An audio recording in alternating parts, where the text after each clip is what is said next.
రోజు ఈరోజు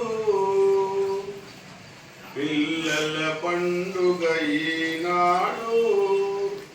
ఎల్లరు మరువరు ఏనాడు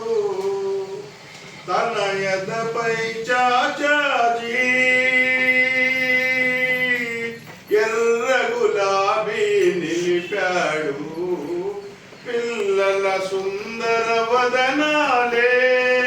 చల్లని మదిలో నిలిపాడు పసిడి పాపల చాచాజీ పుట్టిన రోజు ఈరోజు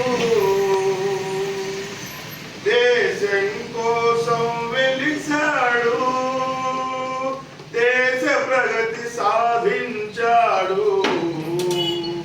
శాంతి కపోతం ఎగరేసి విశ్వశాంతినే చాటాడు పసిడి పాపల చాచాజీ పుట్టిన రోజు ఈరోజు పిల్లల పండుగ ఈనాడు ఎల్లరు మరువరు ఏనాడు మల్లె మనసుల పిల్లల్లో చల్లని ప్రేమను నింపాడు పసిడి పాపల